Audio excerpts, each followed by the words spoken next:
heavens, why can't you ever do as you're told?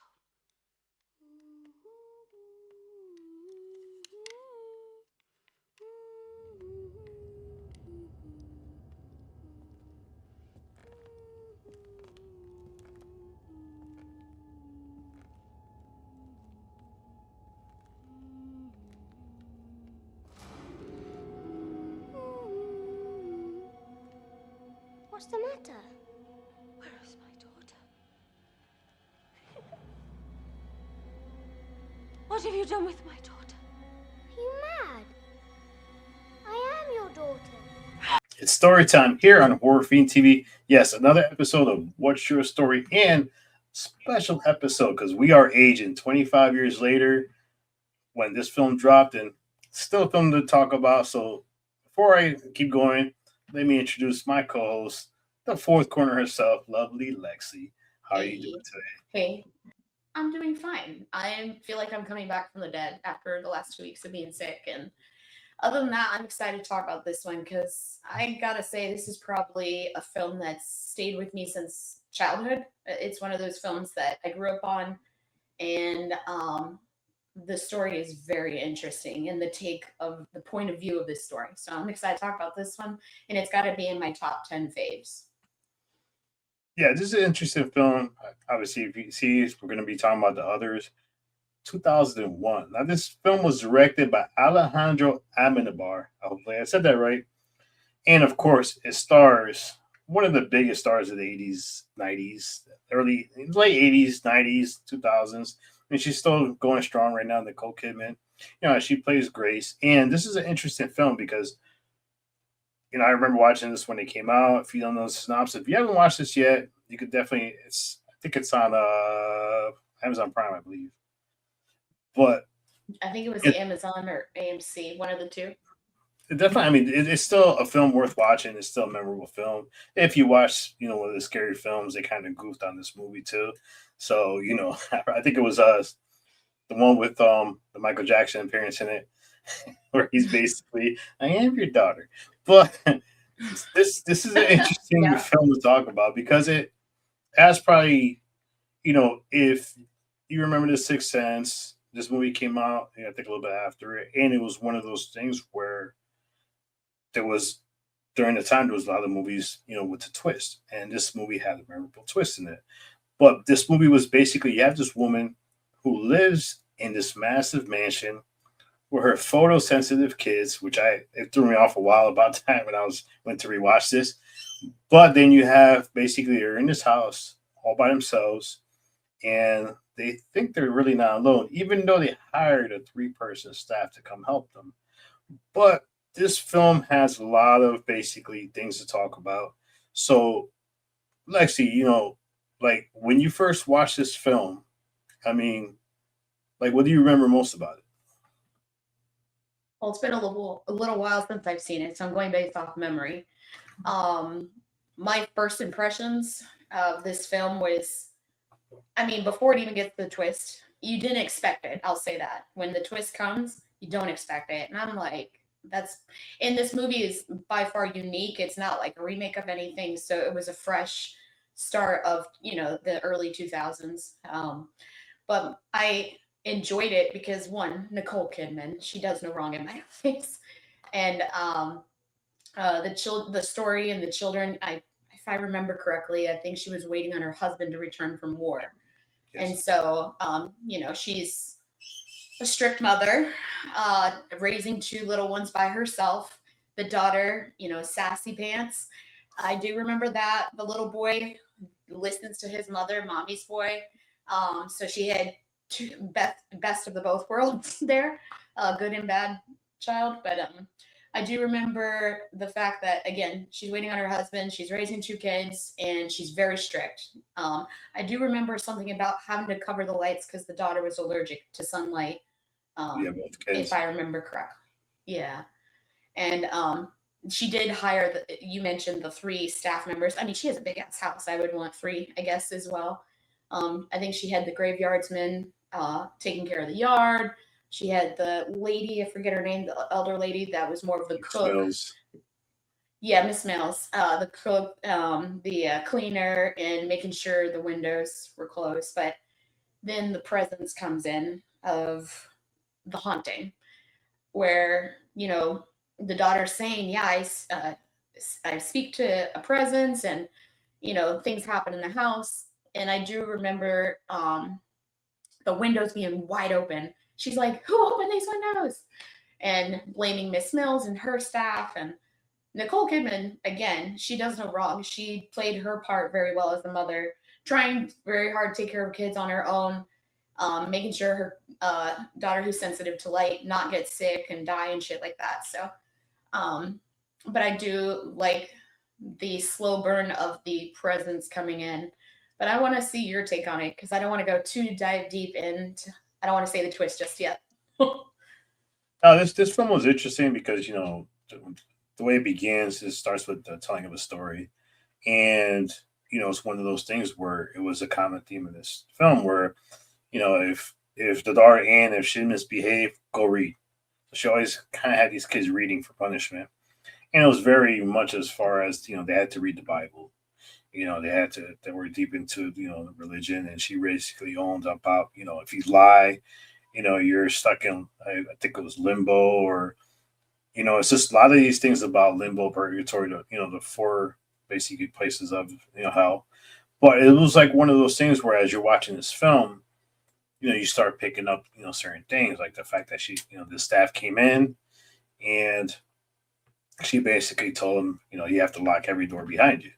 So before you open another door, the previous door has to be locked, which made you wonder why was she like this? But as you dive deeper into the film, you get to know a little bit more. But yeah, this film was very interesting, where basically it was more about the setting and the environment. I mean, every time you looked outside, it was foggy. You couldn't see very far. The fog played a role in this film, very atmospheric, and basically when she brings in these caretakers, Miss Mills seems like, there's something off for her.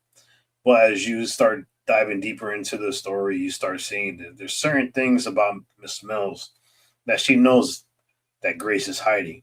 And then you have this whole question of like Anne says, well, remember that day when, mom went mad, mom, she was going mad. So you take that and then you take the introduction of this kid Victor who Anne sees. And basically, there's one scene where, Anne's sleeping, in the same bed, like bedroom with her brother, and she basically gets up and says that, Victor's in the room, that he's playing with the curtains and stuff. He doesn't want the curtains closed.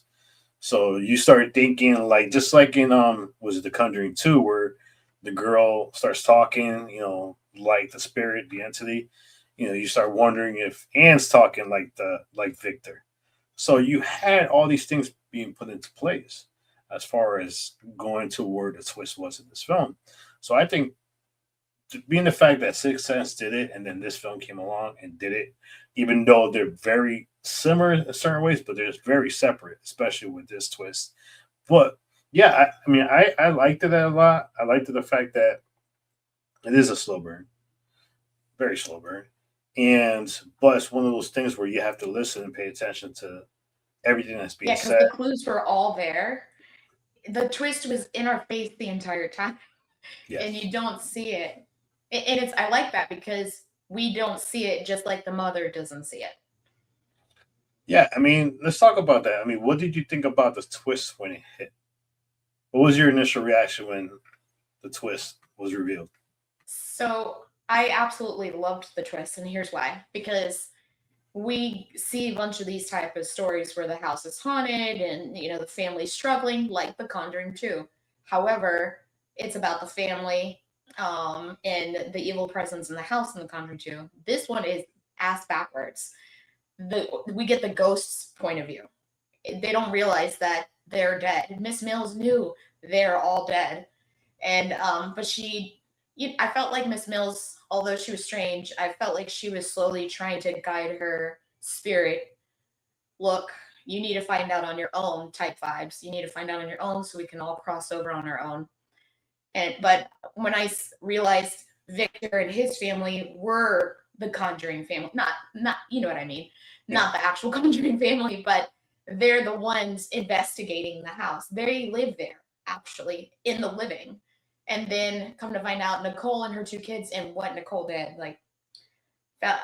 And I do want to come back on the husband in just a second. But to kill her two kids and herself, like a murder suicide, and she doesn't realize. And then when the reality hits her, it's just sad. It's heartbreaking. But I love that we get the ghost's point of view, and you didn't even realize it the entire time until everything comes together. But the husband was an interesting character, even though he was in it for a hot minute.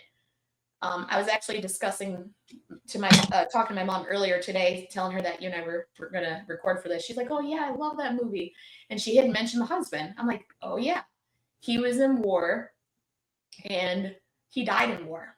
You don't know that, you don't see that, you don't get those details. But if you use the context clues, when you after the twist, you're like, oh, because the father like, hey, okay, I'm out."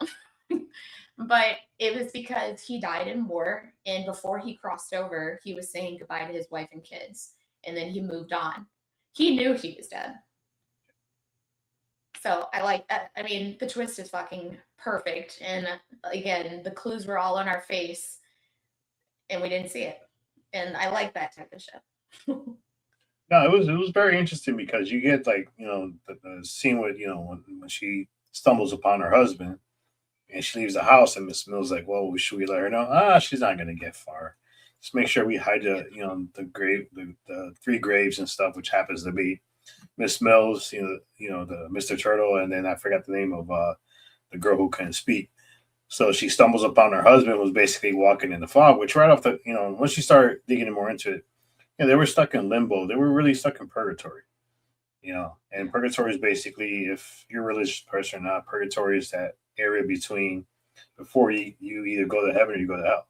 And you're stuck there. This is where you get judged. But a lot of times, in a lot of movies, you're stuck there for quite a long time, which is I think one of the things that is with also what's that other series you like that is coming out with another sequel, Insidious, where they're kind of in purgatory and stuff. So purgatory is used a lot in this film, and then you get the Bible aspects of it, where she brings the fear of it. But the fact that the two kids were like, we really don't believe in it, even though she's making us read the Bible.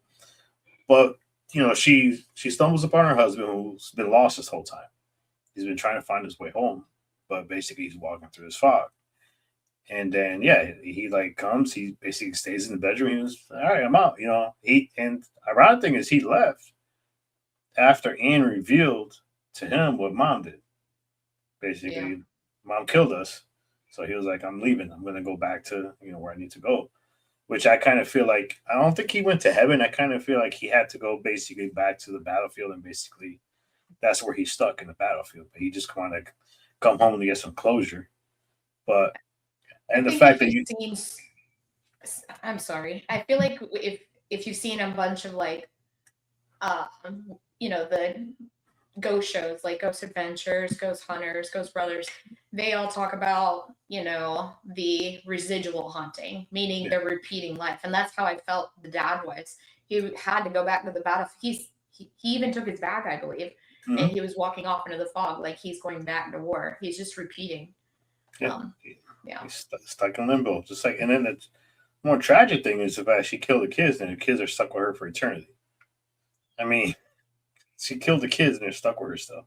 It's just kind of messed up, And then you get the fact that you get this conversation about Anne saying that there's this witch with white eyes, and that's the one I saw her 14 times because she was writing down how many times she's seen Victor, how many times she's seen the different family members, but she saw the lady with the white eyes 14 times, who happens to be a psychic medium who they were doing the Ouija board, basically trying to talk to the spirits. Yeah. So I thought that was, interesting. The fact that they didn't realize they were doing a haunting at all. And then when Miss Mills goes, when you see the family guard were leaving, you finally get to see Victor, who's outside for a little bit, looking in. And then Miss Mills is like, well, do you want me to make you some tea? Because, we're gonna get more, and some of them will notice us, some of them won't. But you'll know if they're here or not. So I thought that was a good, like, whole twist to this film because it is still like a good film to watch. I mean, if you don't like slow Yeah, burns, you probably won't enjoy the film. Did it age well? I think it aged fine. I mean, you still watch it. Still, being absolutely. when you have a timed piece, they age well because they're stuck in that timeline. They're not stuck in, if it's a '90s film and you're watching it now, of course it's going to be different. But being a period piece, you're not going to lose that, transition as far as Yeah. the movie. And if you So think about it, it still ends sad. Like it's one of those films that end sadly because they come to realize they are dead. There was like a slight happiness moment where we can open the blinds now. We can leave the doors unlocked. And I think they just stayed in that uh, realm and enjoyed it for what it was. Yeah. and being the fact that they were stuck in a house, I believe it was for 5 days because the fact that Yeah. there was a postcard that she said was supposed to go out didn't go out. So that was an interesting part to actually put a timeline on it. But being this film came out in 2001 and being that Hollywood kind of sucks right now as far as movies, unless you go the indie route, Curry Barker. But do you think the way this film is that if it was remade now, should it be? It's one of those ones where I feel like it's a hidden gem that not a lot of people today know about unless we talk about it, like us, or grew up watching this. It's one of those ones for me where I just please don't touch it. It's so perfect, the way the storyline goes. If it was remade, I don't. Who would you want to remake it? I don't know. Like director wise, it's one of those ones where I feel like I don't want it touched. It's a good story, a great twist. It was unique then because there were so many films at that time coming out. The all of them, the Screams, the Jasons, the Freddys, like all the Texas Chainsaw Massacre, all that was coming out around that time. And this one stood out to me, and that's why I liked it out of all of that stuff at that time because I'm like, wow, this is unique. It's not the oh, here comes the killer type vibes. It was a unique story, an incredible twist, and it still, you know, speaks for itself today, 25 years later. So Yeah. I'd say don't touch it. Problem is, if you remake it, you already, and goes with every single remake. You can't remake a film and have it the same. You can't. I mean, but then again, you already know it's going to be the twist of it. So why even attempt to remake it? Yeah. Would I be tempted on the sequel of it? Only if you do it this way. This is probably the only way you can get away with it. If you do it as a found footage type where people are investigating the house. And then maybe you could actually bring the kid back. From Victor's point of view. No, I would do it straight from now. Like all this time, the house is still there, and then basically Oh, a new family moved into the house, and they think there's something wrong with the house, so they hire basically a ghost crew to come in because now you could go that route. But the problem is, it's already been done a lot too. But that'd be the only way you could probably get away with it because you're not gonna do the remake, and then it's still gonna be the same twist. So it's timeless. It's yeah, that's if you do a sequel and maybe go to found footage route where people come and look into the house and then because you knew that family is stuck in the house. You knew Miss Mills and the other two died from tuberculosis while they were there. So like I you would could like to do it see it like from Victor's point of view and his family's point of view.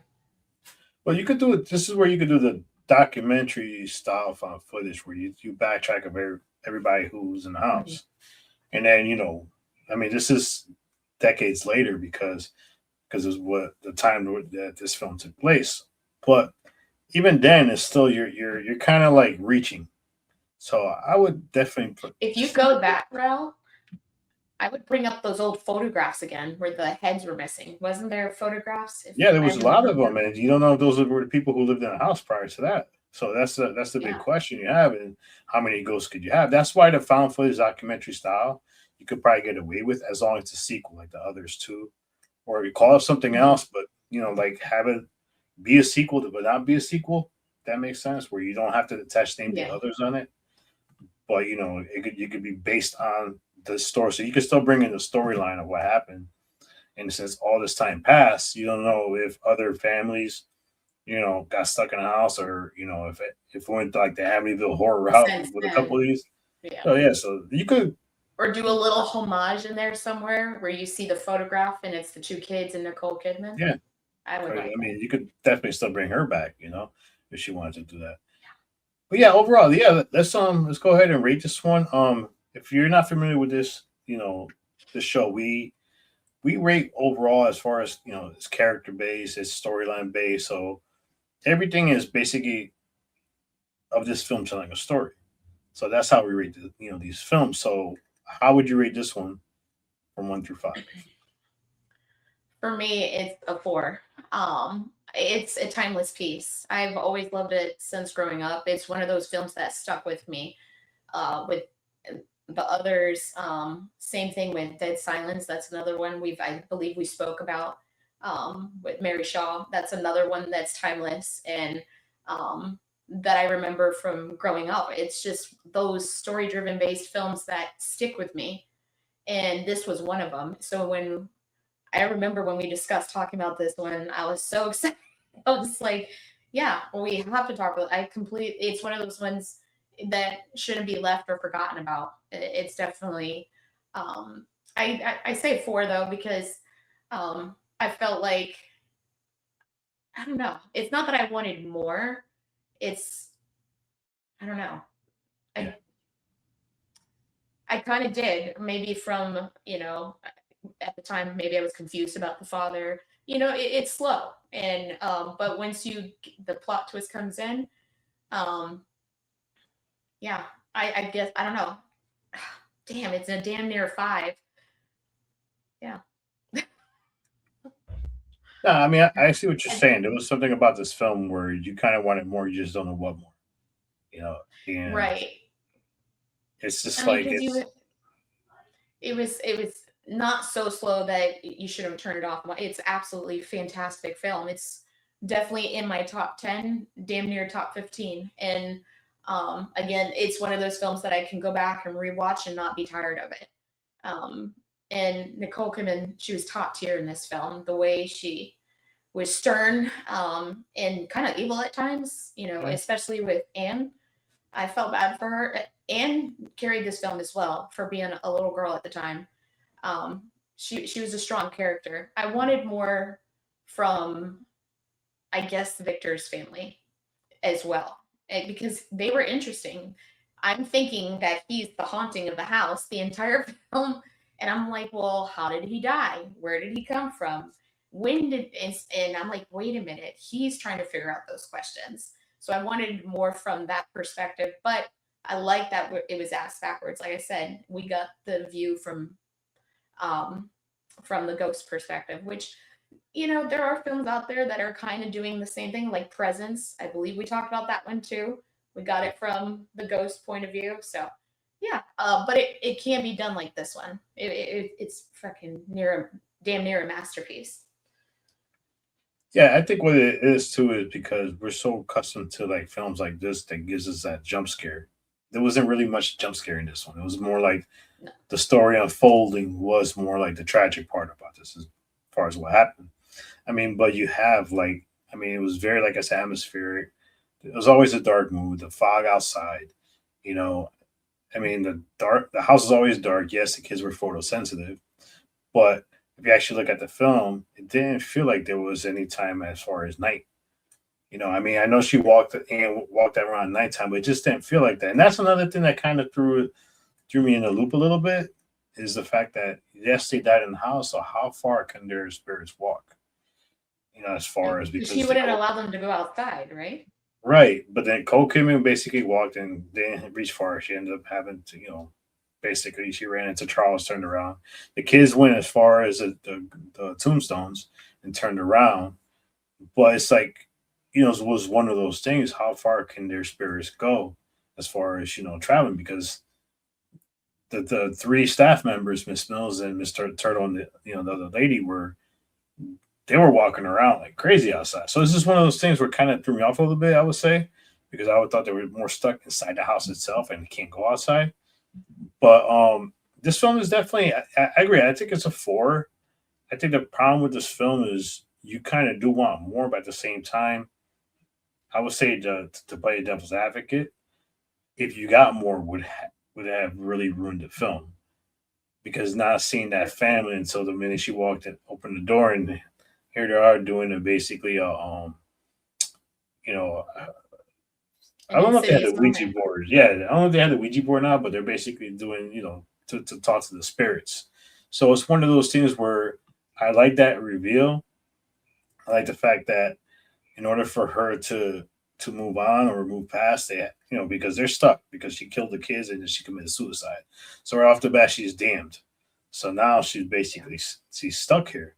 So I think that was like the most tragic part of the film is like these kids didn't really do nothing wrong, but now they're basically damned with with her.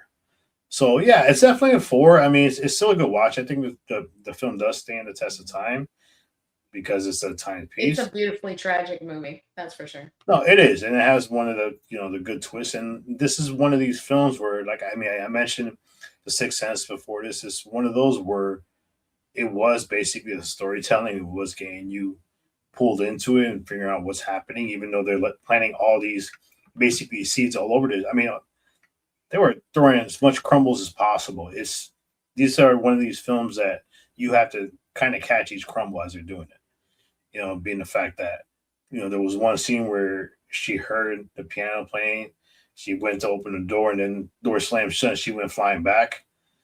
So it's just there was a lot of stuff being planned, and you just had to make sure you're paying attention. Even though the twist came, and you're just like, oh wow, there was a lot of stuff there that was ready for you to basically understand what's going on. But yeah, definitely definitely watch this film. It's the anniversary, so it's a good time to rewatch this. Let us know what you think about this film. Leave a comment below. What did you think as far as the twist went? Should this film be remade? And if you think it should be remade, how would you go about it? Because as far as you can tell, Hollywood has run out of ideas. And thank God for indie filmmakers, because indie filmmakers right now are saving Hollywood. If you don't believe me, I'm with you. I think Curry Baker Bar- Barker. Barker. He's definitely. I got my eye on him too. I mean, there's a lot of, if you look at, I forgot the guy's name, but the guy who basically was a YouTuber, invested all his money. They made that Oh, film. Kane Pixel. Yeah, he made no, he made the film off the video game and stuff, and it became a freaking hit. So you have all these independent filmmakers now stepping up to the plate. So if you're an indie filmmaker or aspiring filmmaker like myself, you don't have to go through Hollywood. Start going through YouTube. So YouTube, I mean, Curry Barker did. A lot of people are using YouTube to basically teach themselves, get a reaction from, the audience, and then this is how they're building themselves up as directors and writers. So, and also actors, because there are some good actors there. So definitely continue supporting indie filmmakers, because Hollywood right now is lost. By the time this drops, I'm sure you're going to still understand Hollywood's still lost. But till next time, we'll have more stories to tell. Thank you, Lexi, for joining us on this one, because I can't Always. do this by myself. So I need a partner in crime to basically talk about these films, because we like the slow burns. And if you don't know this by now, for the last year and a half, Hollywood's being dominated by slow burns. So, till next time, peace.